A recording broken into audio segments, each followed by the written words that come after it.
बहू के पल्लू से बाहर न आ सका, और माँ बाप का जो हक था ना उसे निभा सका।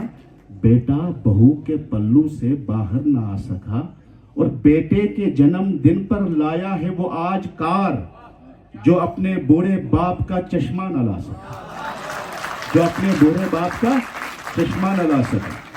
तो इन्हीं मोहब्बतों के साथ किश्तवाड़ी जबान को अपनी रचनाओं में जिंदा रखने वाला शायर केवल कृष्ण शर्मा, जिसे नेशनल अवार्ड भी मिला है, मैं उनसे मुल्तमस हूं कि यहाँ तशरीफ लाएं और अपनी सौगात से हम सबको नवाजें। केवल कृष्ण शर्मा, जोरदार तालियों से इस्तेमाल कीजिए।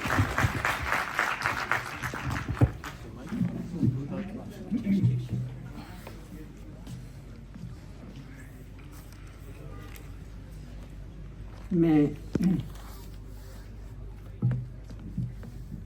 किश्तवाड़ के बारे में चंद पंक्तियां पेश करना चाहूँगा।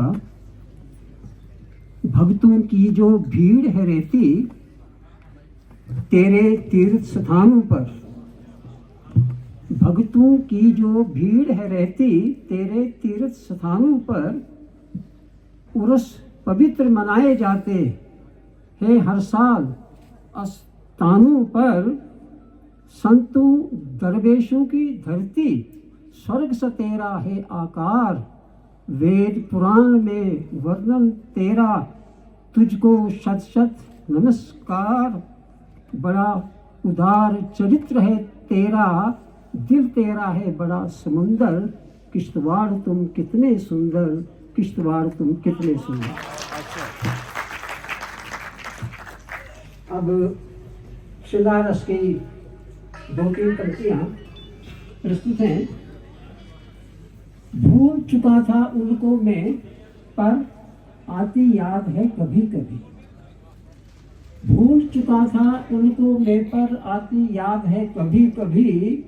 मेघ गरजते अंबर पर जब चंद्र पूर्ण होती रजनी।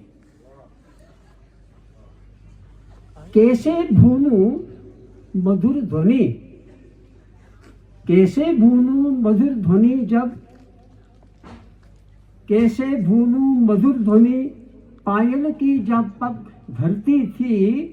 मिलना चाहता था एकाकी, पर संग रहती थी सजनी। अच्छा।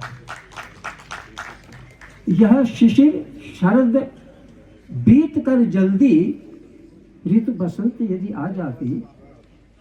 यह शिशिर शरद बीत कर जल्दी, ऋतु बसंत यदि आ जाती।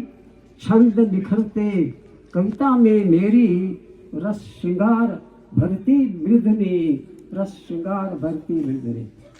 अब हिंदी शब्द हैं इसमें थोड़े से।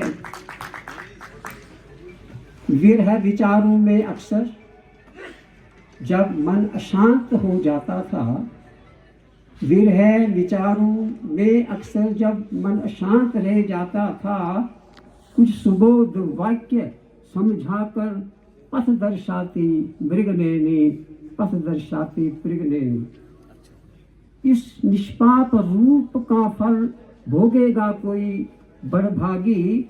हमको केवल मृग तृष्णासम तृषित कराती नवतरुणी। विरह विचारों में अक्सर जब मन अशांत रहता मेरा। कुछ सुबोध वाक्य समझाकर पथ दर्शाती मृगनयनी। धन्यवाद। शुक्रिया। थोड़ा सा महफिल का जायका बदलते हैं। मुशायरा उस जानिब बढ़ रहा है जिसकी हमें तलाश है, तलाश होनी भी चाहिए। एक बात कहना चाहूँगा, हमारी ख़वातीन हमारे लिए घरों में खाना बनाती हैं, बहुत काम करती हैं। कभी सालन में या रोटी के टुकड़े में बाल निकल आए तो हमारा रवैया कैसा होता है, लेकिन एक शायर जब उसकी रोटी में बाल आता है, बाल निकल आता है, तो वो कैसे अपने शरीके हयात से बात करता है। कभी रोटी के टुकड़ों में, कभी सालन के प्याले में, कभी रोटी के टुकड़ों में, कभी सालन के प्याले में। तेरी जुल्फों का है दीदार बेगम हर निवाले में। तेरी जुल्फों का है बेदार बेगम हर निवाले में, यही शायरी है। कवि शायर वो सोचता है जिसमें अदब होता है, एहतराम, तमीज, तहजीब। हमारी हिंदुस्तान की गंगा जमी तहजीब की खूबसूरती यही है। जबानों के खानदान हुआ करते हैं, मुख्तलिफ जबानों का हिंदुस्तान यहाँ पे बैठा है। ये हिंदुस्तान है, सारे जहाँ से अच्छा हिंदुस्तान हमारा, हम बुलबुलें हैं इसकी, ये गुलस्तान हमारा। अब मैं जिस शख्सियत को आपकी समातों की नजर करने जा रहा हूँ, एक खातून वजूद जन से है तस्वीर कायनात में रंग, इसी के साज से है जिंदगी का सोजे दरूं।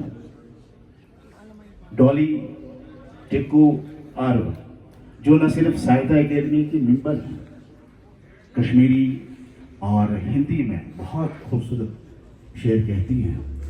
हमारी किश्तवाड़ की सरजमी में पहली बार आई हैं, बड़ी मोहब्बतों से, बड़े एहतराम से आपको दावत देता हूँ कि माइक पे तशरीफ लाएं और अपने कलाम से सामीन को महसूस करना है। आदाब।